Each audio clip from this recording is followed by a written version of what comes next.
Assalamualaikum warahmatullahi wabarakatuh. Selamat pagi, siang, dan selamat sore. Ketemu lagi, kali ini kuliah kedua saya ya, dalam kimia fisika dasar. Kemarin sebenarnya sudah 3 kali ya. Jadi yang pertama kontrak kuliah dan pendahuluan. Kemudian yang kedua itu tentang sifat gas. Kemudian ini yang ketiga tentang cairan ya adik-adik ya. Baik, saya akan share screen terlebih dahulu. Oke, kita berbicara tentang cairan dan ini juga, ada banyak sekali ya, sediaan-sediaan di farmasi yang, bentuknya adalah cairan. Baik, saya akan, tunjukkan di sini ya, PPT-nya sudah tertayang ya. Jadi, pada suatu cairan maka kita, tidak bisa melepaskan yang dinamakan dengan fluiditas ya. Fluiditas ini adalah kemampuan cairan untuk mengalir ya. Jadi kalau in English adalah fluidity.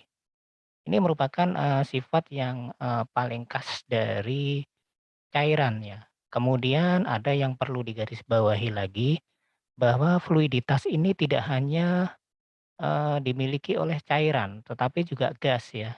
Seperti adik-adik ketahui gas itu ya, bagaimana fluiditasnya. Jadi gas itu kalau ada kebocoran maka dia akan mengalir memenuhi seluruh ruangan ya.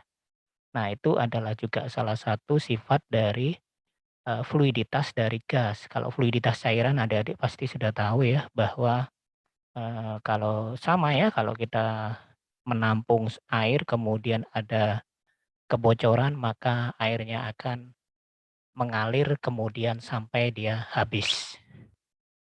Fluiditas berlawanan dengan rigiditas ya. Rigiditas ini adalah kekakuan. Jadi, fluiditas itu lawannya adalah kekakuan atau rigiditas. Jadi ini sesuai dengan hukum Newton ya, bahwa ada aksi, ada reaksi. Jadi kalau ada aksi, maka ada reaksi ya. Jadi ada gaya yang melawan dengan besarnya, besarnya sama, kemudian arahnya berlawanan. Ini juga fluiditas itu, reaksinya adalah rigiditas. Cairan mempunyai volume tertentu ya, seperti ini sudah lazim ya, kalian harus tahu ini. Cairan mempunyai volume tertentu tetapi bentuknya tidak tetap, jadi bentuknya mengikuti, wadahnya dan, ketika adik-adik juga menampung sebuah obat yang bentuknya cairan, maka dia akan mengikuti wadahnya juga, tergantung wadahnya di mana ya, misalnya di botol sirup ya maka dia akan mengikuti bentuk dari botol sirup tersebut ya, tetapi volumenya tertentu ya, botol sirup kan ada yang 30 mili, ada yang 60 mili, ada yang 120 mili. Ya, jadi, volumenya tertentu, tapi bentuknya berubah-ubah sesuai dengan, wadahnya. Kemudian ada juga karakter lain ya, konsep, dari karakter dari cairan adalah difusi, ya. Difusi ini juga merupakan karakteristik, khusus dari cairan dan gas ya. Difusi itu apa, nanti di kesempatan berikutnya akan, eee, di eee, dijelaskan lebih jauh nanti ya. Kemudian sebelum kita melangkah lebih jauh, maka kita juga harus tahu konsep gaya antar molekul ya. Dalam suatu molekul ya, dalam antar molekul satu dengan molekul yang lain itu ada gaya. Ya, gaya antar molekul ini antara antar molekul satu dengan molekul yang lain, sedangkan di dalam molekul itu sendiri itu ada yang dinamakan dengan gaya intramolekul ya. Gaya intramolekul ini apa? Adalah ikatan kovalen contohnya. Ikatan kovalen terjadi di antara atom ya, untuk memantapkan, dalam satu molekul yang sama.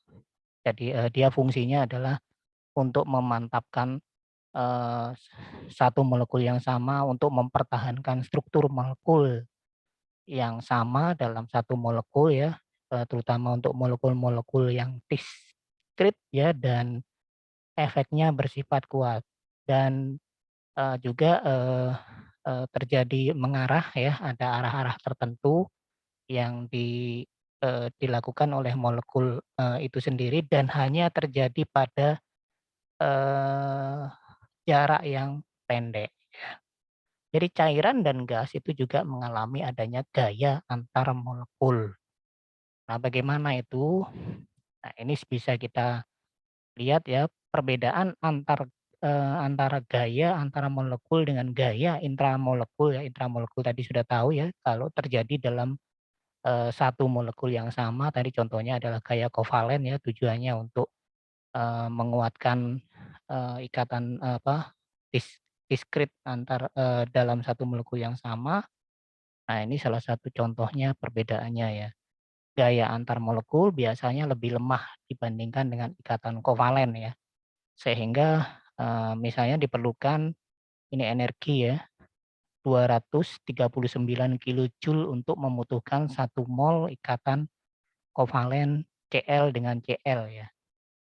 Jadi ikatan kovalen itu jauh lebih kuat daripada gaya antar molekul, tetapi hanya dibutuhkan 1,2 kilojoule untuk mengatasi 1 mol tarik-menarik antara molekul argon, ya, molekul argon dengan molekul argon. Itu hanya dibutuhkan 1,2 kilojoule, sedangkan untuk memecah ikatan kovalen dibutuhkan, 200 kali lebih, banyak energi yang dibutuhkan ya dibandingkan memecah, gaya tarik-menarik antar molekul argon. Nah, seperti itu ya, jadi sudah tahu ya. Kemudian gaya antar molekul itu jauh lebih tidak terarah dibandingkan dengan ikatan kovalen ya. Kenapa? Ya tergantung dari jarak juga ya, maka dia lebih lemah dibandingkan dengan ikatan kovalen. Gaya antar molekul bekerja pada daerah jelajah yang lebih jauh dibandingkan dengan ikatan kovalen ya. Karena terjadinya antar molekul, maka dia memiliki daya jelajah yang lebih jauh dibandingkan ikatan kovalen yang terjadi dalam satu molekul saja, tapi lebih kuat. Seperti itu. Lanjut. Semua gaya antar molekul dan intramolekul terjadi karena materi terdiri dari partikel yang bermuatan listrik. Ya, jadi gaya antar dan intra itu terjadi karena eh, materi terdiri dari partikel yang bermuatan listrik. Gaya antar molekul itu dibedakan pada kekuatan, arah, dan jelajahnya ya. Kekuatannya tadi sudah dijelaskan, arahnya ya, dan jelajahnya jauh lebih jelajahnya lebih lebih luas dibandingkan gaya intramolekul. Seringkali sifat fisika, nah ini yang penting ya, seringkali sifat fisika dan kimia cairan dan padatan itu bisa kita prediksi dari berdasarkan jenis gaya antar molekul yang menonjol pada organisasi internalnya. Seperti itu ya Dede ya. Jadi kita juga bisa memprediksi padatan itu bagaimana ya, solid state dengan cairan, liquid ya, kemudian dengan gas itu bisa kita prediksi, dengan apa, bisa kita ramalkan, bisa kita prediksi, sifatnya dengan, melihat gaya antar molekulnya. Nah, seperti itu. Lanjut. Kemudian tadi ya karena, materi terdiri atas partikel, partikel tersebut, bermuatan listrik ya, sehingga ada gaya intra dan antar, maka di situ juga ada gaya ion ya. Gaya ion ini adalah satuan organisasi dalam padatan dan cairan pada partikel yang bermuatan listrik, monoatomik ya seperti Na+, Cl+, kemudian Ca2+, dan poliatomik seperti NH4+ dan SO4 2-. Nah, seperti itu kalian bisa, pelajari lagi lebih jauh ini di kimia materi kuliah kimia dasar ya. Interaksi utama di antara ion-ion ini adalah gaya tarik-menarik atau gaya tolak elektrostatik ya. Jadi, lebih ke gaya tarik dan gaya tolak-menolak yang, bermuatan ion ya, elektrostatik. Yang, ini dipostulatkan oleh Coulomb ya, sehingga disebutkan, dia disebut juga gaya Coulomb yang menghasilkan potensial Coulomb. Kemudian ada juga gaya dwipolar ya, kutub atau dwikutub, dwipolar ya, karena ada polarisasi ion, yang berbeda muatan tadi.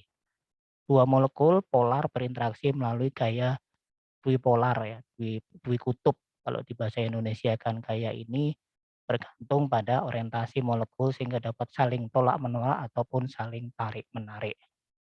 Kemudian ada juga gerakan acak dari molekul polar dalam gas atau cairan. Nah, ini juga bisa dilihat ya, pembedaannya berdasarkan wujud zatnya, gas atau padat. Sehingga dia menghasilkan berbagai macam orientasi, momen dwikutub atau dwipolar ya, yang menguntungkan, dari sisi energi. Nah, ini gaya ion dan gaya dwipolar ya, suatu molekul polar dia akan berinteraksi dengan molekul, ion positif maupun dengan ion negatif.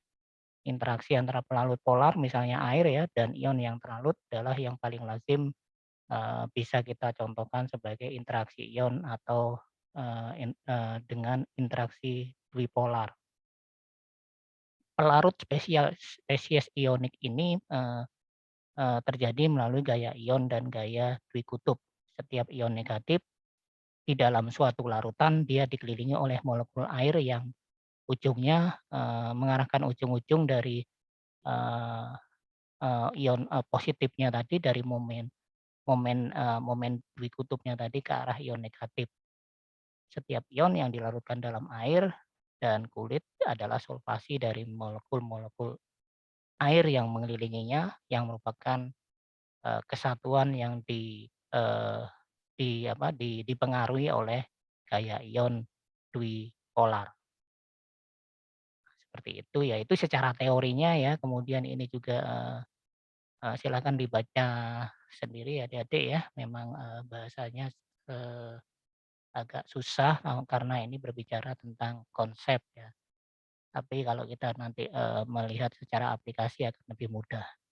Gaya dwikutub terinduksi. Nah, elektron-elektron dalam suatu molekul atau atom, nonpolar itu terdistribusi secara sistematis, tetapi distribusinya dapat terganggu apabila ada muatan listrik yang mendekat.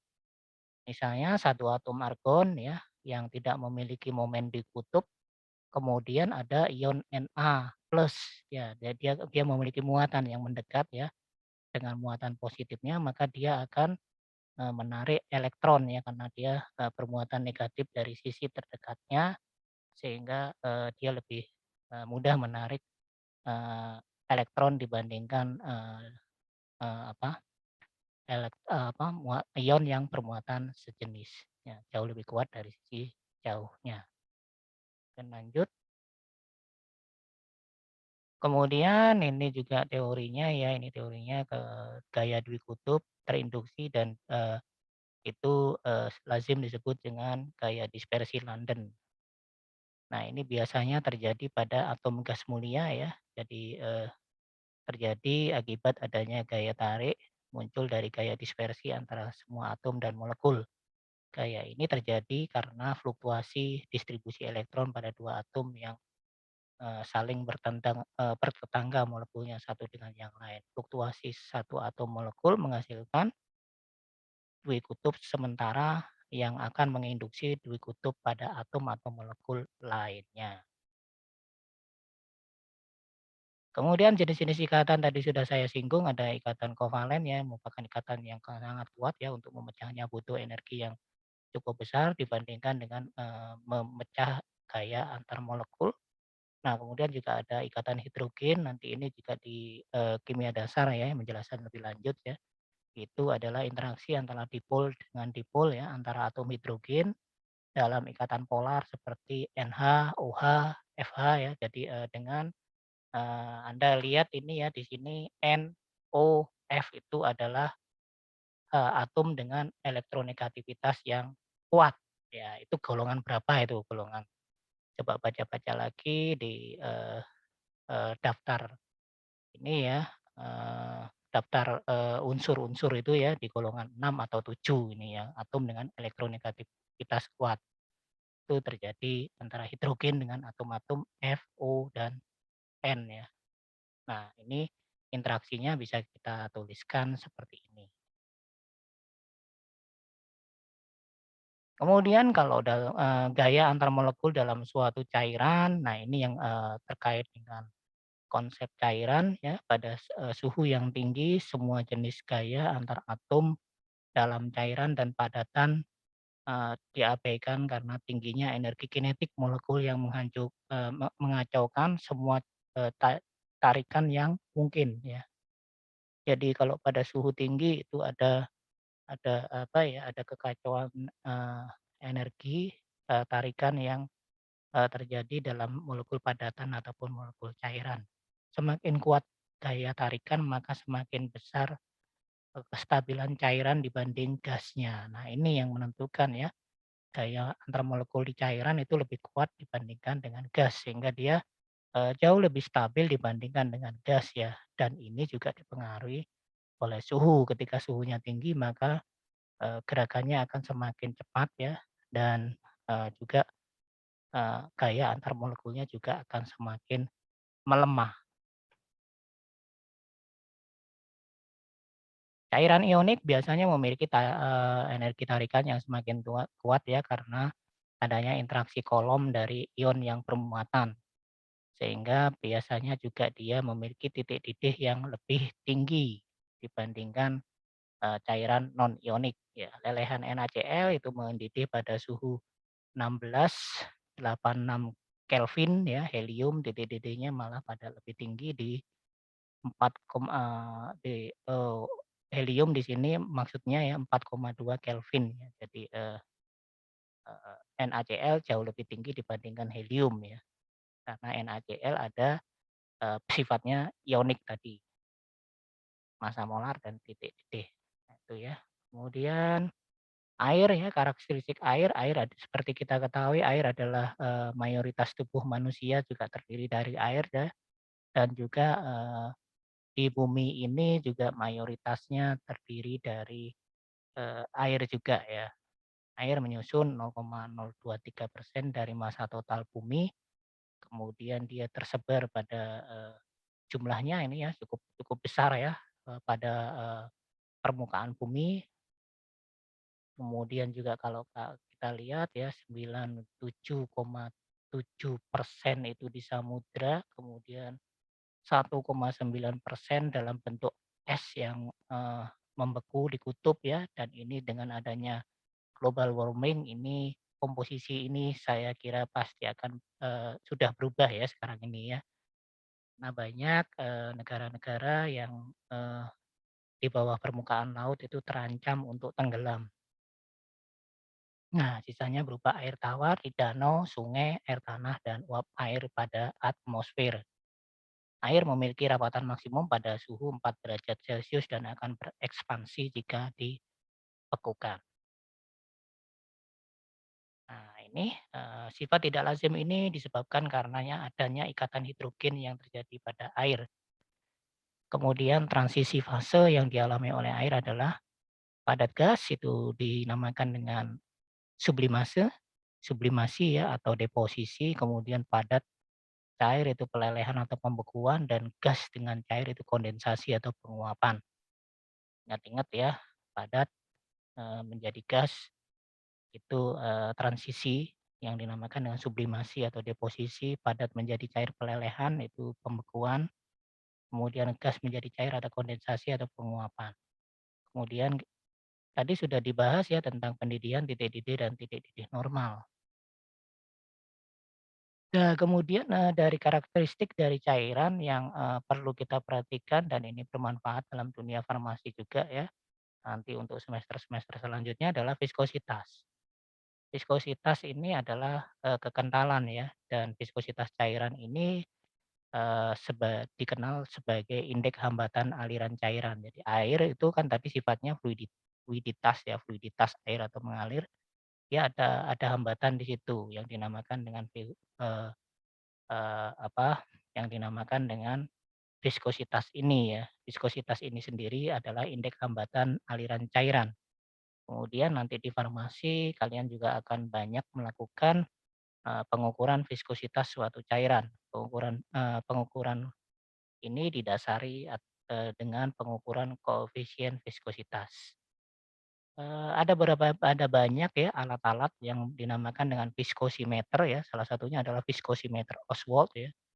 Itu, diukur dari, eee, waktu yang dibutuhkan untuk mengalirnya sejumlah tertentu cairan ya pada suatu pipa kapiler, karena disebabkan oleh gaya berat dari cairan tersebut. Itu mengukur viskositas dengan menggunakan koefisien viskositas dan, ini pertama kali disampaikan oleh, saintis yang bernama Oswald.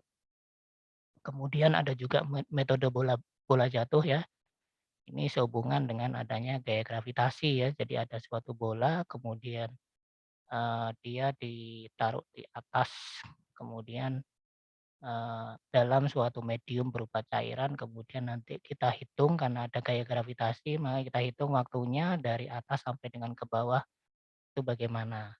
Kemudian ada tegangan permukaan itu juga, karakteristik dari cairan ya yang perlu kita ketahui. Kemarin sudah saya sampaikan ya, jika kita mencampur air dengan minyak, maka kita harus memperhitungkan yang namanya tegangan permukaan. Tegangan permukaan ini adalah, kerja yang dilakukan untuk memperluas permukaan suatu cairan, persatuan luas. Kemudian ada juga sudut kontak ya, sudut kontak ini pada, berbagai macam cairan itu berbeda dan menentukan sifatnya ya. Air dan air raksa itu berbeda. Sudut kontak adalah sudut yang dibuat permukaan cairan dengan permukaan padatan. Nah, nanti silakan baca-baca lagi ya. Ini saya stop share dulu. Kemudian ada yang, materi kuliah saya yang khusus berbicara tentang viskositas ya, ini. Nanti dibaca-baca lagi ya, ini pengertian dari viskositas adalah kekentalan dari fluida yang menyatakan besar kecilnya gesekan dalam suatu fluida ya. Fluida ini tadi kan sudah saya sampaikan dia adalah, kemampuan untuk mengalir ya, tidak terbatas pada cairan tapi juga pada gas. Semakin besar viskositas suatu fluida, semakin sulit untuk mengalir dan menunjukkan juga semakin sulit suatu benda bergerak dalam fluida tersebut. Di dalam cairan, fluida dihasilkan oleh gaya kohesi atau gaya tarik-menarik antar molekul yang sama pada suatu zat cair tersebut. Kalau di dalam gas, viskositas itu, terjadi karena adanya tumbukan antar molekul yang ada di dalam gas. Ini contohnya ya. Ini contohnya, ini adalah air mineral, kemudian ini yang nanti kalian akan, praktikumkan ya. Nah ini juga contohnya, antara yang, viskositasnya, rendah dengan yang tinggi, maka dia juga akan kalau dialirkan maka yang tinggi dia akan, lebih sulit untuk dialirkan.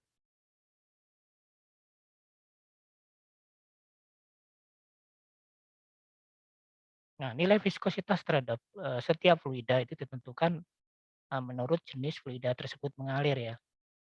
Kekentalan fluida itu dipengaruhi atau viskositas itu dipengaruhi oleh suhu, semakin tinggi suhu zat cair maka semakin kental zat tersebut. Faktor-faktor yang mempengaruhi, viskositas itu ada 4. Yang pertama adalah fluida yang digunakan atau cairan yang digunakan. Kemudian yang kedua adalah luas penampangnya ya. Kemudian yang ketiga adalah objek yang digunakan. Dan yang keempat temperatur itu sedikit mempengaruhi kekentalan dari fluida. Jadi fluida yang digunakan, luas penampangnya, objek yang digunakan, serta temperatur yang juga sedikit banyak mempengaruhi dari fluida. Koefisien viskositas. Nah ini tadi sudah saya sampaikan ya. Kita, menghitungnya adalah koefisien viskositas. Koefisien viskositas itu satuannya adalah Newton second per meter persegi atau Pascal second ya. Kenapa kok Pascal second? Karena Newton per meter persegi itu Pascal ya. Nanti ini fisika ya. Benda bergerak dalam suatu, fluida kental maka dia akan mengalami gaya gesek. Tadi kan fluida adalah hambatan ya, hambatan yang, dari sebuah fluida. Kita bisa, lihat di sini bisa kita rumuskan bahwa F itu sama dengan, koefisien viskositas ya, dikalikan dengan A. F itu adalah gaya ya, kemudian di situ ada L kecil itu adalah jarak, kemudian A adalah, luas permukaannya. Nah ini tolong ya, nanti, silahkan dicari ya penerapan dari, koefisien viskositas itu dalam kehidupan sehari-hari apa. Nanti tolong dicari ya, terutama yang di dunia farmasi dan kedokteran, dicari. Nah, kemudian di sini ada V, V-nya bukan V besar ya, ini V kecil. Itu, kalau V besar kan volume, kalau V kecil adalah, kecepatan atau laju. Nah, koefisien viskositas dari suatu fluida itu dihitung dengan persamaan ini. Samaannya ini ya, yang tertulis di PPT ini 2/9 R kuadrat kalikan G dibagi V kecil, kemudian rho aksen dikurangi rho. Ini adalah, eee, masing-masing keterangannya itu adalah koefisien viskositas, kemudian itu jari-jari bola, kecepatan maksimum bola, massa jenis bola, dan, massa jenis fluida. Itu nanti untuk yang, ini prinsip, pada alat, bola jatuh ya, pada alat bola jatuh untuk menghitung, viskositas dari suatu fluida yang sudah saya jelaskan di PPT yang sebelumnya. Nah, ini adalah masing-masing dari contoh nilai viskositas dari fluida. Tadi saya sudah sampaikan bahwa gas itu juga fluida ya. Ini hidrogen viskositasnya, udara, ether, metanol. Nah, ini ether ke bawah ini sudah masuk ke yang jenisnya cairan ya. Nah, semakin lama semakin ke bawah di situ semakin, tinggi ya, semakin tinggi, viskositasnya. Dan kalian juga tahu ya, coba disebutkan ini ya masing-masing kegunaan dari, eee, fluida yang, sudah saya tunjukkan ini ya. Minyak motor itu kenapa kok motor itu harus pakai, minyak atau oil ya, oli itu ya, kenapa kok, seperti itu? Coba kalian jelaskan mekanismenya, kalau nggak dipakein, oli itu kenapa? Raksa itu digunakan untuk apa? Metanol, ether, dan seterusnya ya. Kemudian lanjut, next. Nah, ini salah satu contoh ya, tadi yang saya sebutkan di awal tadi adalah hukum Stokes ya. Hukum Stokes itu dipostulatkan oleh, Stokes ya, sesuai dengan namanya dan akhirnya menemukan, persamaan rumus yang sudah saya jelaskan di slide sebelumnya ya. Nah, ini salah satu contoh ya, ini adalah contoh dari turbulensi ya. Jember itu dulu banyak sekali, bukit ya, bukit-bukit kecil itu, makanya Jember itu sekarang dulu ya, kalau sekarang enggak, dulu disebut sebagai, kota seribu bukit atau seribu gumuk kalau bahasa Jawanya.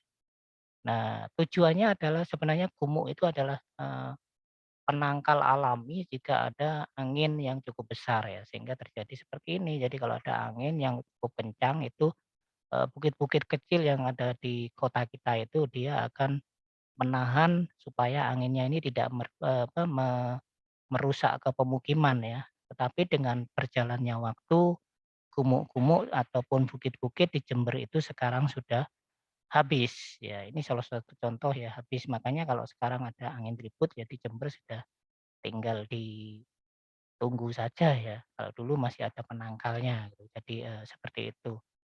Bila sebuah ini kalau kaitannya dengan hukum Stokes ya seperti ini. Bila sebuah bola bergerak dalam suatu fluida diam, maka terhadap bola itu ada gaya gesek. Nah, ini kan viskositas itu tadi. Dalam bentuk gaya gesekan dan arahnya melawan gerak bola tadi. Nah, ini, digunakan viskosimeter bola jatuh ya. Sayangnya kita nggak punya di farmasi ya. Farmasi UNED, kalau di farmasi yang lain ada itu ya. Nah, eee syarat-syarat berlakunya hukum Stokes adalah ruang tempat fluida terbatas, tidak ada turbulensi. Nah, turbulensi seperti ini ya. kaitannya tadi dengan yang Jember sebagai kota 1000 gumuk ya, dan sekarang sudah nah kenapa, bukit-bukit kecil di Jember itu ternyata dimiliki perorangan ya, dimiliki perorangan, kalau dijual ya berikut gumuknya, dan gumuk-gumuk itu sekarang sudah lenyap ya. Karena kalau beli gumuk itu murah ya, batunya juga bisa apa, di dijual juga. Nah kemudian, syarat, yang berikutnya ya tidak ada turbulensi, gerak bola bergejolak tidak teratur, itu adalah salah satu contoh dari gerak turbulensi yang tidak boleh ada, yang menyebabkan hukum Stokesnya itu tidak berlaku. Kecepatan tidak boleh lebih besar, tidak boleh, lebih besar ya, sehingga aliran itu masih, dalam kondisi, aliran yang sifatnya linier ya. Kemudian lanjut ini ya, ini yang dimaksud dengan, linier itu yang seperti itu, gaya gesek terhadap bola itu bergerak dalam fluida diam yang disebut dengan, gaya Stokes. Gaya Stokes dirumuskan dengan tadi sudah saya sampaikan, gaya gesek terhadap bola, dalam fluida diam itu disebut dengan gaya Stokes ya. Gaya geseknya tadi adalah koefisien viskositas itu tadi. Nah, gaya gesek Stokes itu dirumuskan dengan Ff sama dengan 6 pi R dikalikan koefisien viskositasnya. Itu ya. Jadi, kalau kita rumuskan di sini adalah seperti ini. Ya, silakan diotak-atik ya. Ini rumusnya sehingga kalian bisa paham apa yang saya jelaskan, karena ini nanti juga terkait dengan, eee, kuliah-kuliah yang setelahnya. Kecepatan terminal ya, terminal itu adalah titik ya. Jika, sebuah kelereng dijatuhkan pada sebuah ember dengan posisi awal jatuh dia sudah di dalam air, maka kecepatan kelereng, dalam sebuah fluida tersebut akan semakin membesar sehingga mencapai kecepatan maksimal yang nilainya tetap, dan inilah yang disebut dengan kecepatan terminal. Jadi, ya kan awalnya, makin, pelan ya, kemudian makin membesar sehingga dia tidak bisa membesar lagi dan, mencapai kecepatan tetap, itu dinamakan dengan kecepatan terminal. Nah kalau kita, rumuskan, kita tarik gaya-gayanya adalah seperti ini ya. Gaya yang berlaku pada kecepatan terminal itu ada 2, ada, gaya ke atas dan ada gaya ke bawah. Gaya ke bawah adalah gaya gravitasi, dan gaya ke atas ada 2, ada Fa dan Fs ya. Fa adalah Archimedes, gaya Archimedes, dan Fs adalah gaya Stokes yang, mengarah ke atas. Jadi kalau kita simpulkan seperti ini. Gaya yang berlaku pada kecepatan terminal itu ada gaya berat, W sama dengan M kali G, arah ke bawah.